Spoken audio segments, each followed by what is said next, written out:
This is Skate Logic, and today we're going to learn how to kickflip. This may be the most recognizable flip trick in all of skateboarding. And once you learn it, you can confidently shout from a car window to random skaters, "Do a kickflip!" The beauty of this trick is its simplicity. Getting a nice high kickflip and catching it in the air is an amazing feeling, especially the first time you do it. So let's take a closer look. First, a quick note. Don't skip steps. If you can't ollie, don't try to kickflip first. If you can't kickflip, don't try to tray flip. Even if you get lucky and learn a more advanced trick, learning in a logical order is the best way to develop good habits and keep yourself from being frustrated later when you have to work backwards and relearn the basics. So let's take a look at the steps. First, foot position. This is very similar to an ollie stance, and the kickflip can be done from pretty much any foot position, but we learned good habits here. Start with an ollie position with the front foot at a slight angle. Experiment a little if my position doesn't feel quite right for you. Maybe put a little less of your front foot on, or a little more. There's always trial and error because kickflips can be done a number of different ways. The flick. Once you've snapped the tail down and gotten some lift, you're going to flick the left side of the board, or the right if you're goofy, at a slight diagonal angle, flicking off the front toe side pocket. Depending on your style, you can flick straight off the nose at a 10 or 11 o'clock position, but the pocket gives you a slightly faster rotation. The one thing you don't want to do is kick straight down. A proper kickflip has your front foot flicking out in front of you on a slight diagonal, not straight down. That is a much more unsteady way of flipping the board and is much harder to control. The catch.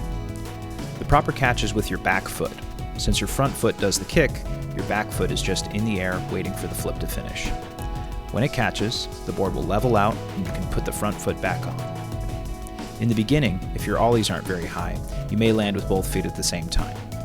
The more air you get, the more opportunity you have to get a nice mid-air catch with your back foot and show off some board control. Once both feet are back on, keep your weight centered and land bolts. Some common issues. Committing to your first flip trick can be a little scary. The common problems are similar to those of an ollie. Accidentally turning your body 90 degrees and ending up straddling your board. I see this happen quite a bit. You just got to keep your weight balanced and keep your shoulders squarely in line with the board. Wherever your shoulders turn, your hips and legs will follow. Maybe it doesn't flip all the way. If that's the case, you probably have too much of your front foot on the board, or you aren't flicking at the correct angle. It can get sticky on the grip tape, and maybe you just have too much of your foot on and it's not allowing it to escape and do the proper flip. The kickflip is actually done with your toes, and it gently scrapes diagonally off the side. Maybe it overflips. That means you're putting too much stank on it. Either kick more gently or adjust your front foot with more of it on the board to slow down the flipping speed. Getting the right timing will make your kickflips look amazing. Maybe you can't get both feet back on, and this one is all psychological. It's scary knowing that committing to the trick can get you hurt if you do it wrong.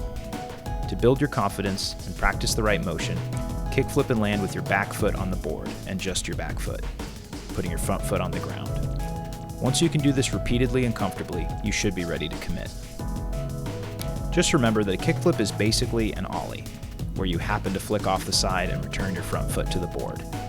Now that might seem strange, but the more you practice, you'll see what I mean. If you're like me, having a mental model of what you're doing helps you visualize and execute the trick, and that's why I call it skate logic. When I was perfecting my kickflip, that mindset helped me land them more consistently with a beautiful slow rotation and a high catch. The right mindset will help build your confidence to learn more advanced flip tricks. And the variations are endless. Getting a great kickflip is the first step to break into all the amazing tricks that come from it. So get out there and give it your best shot.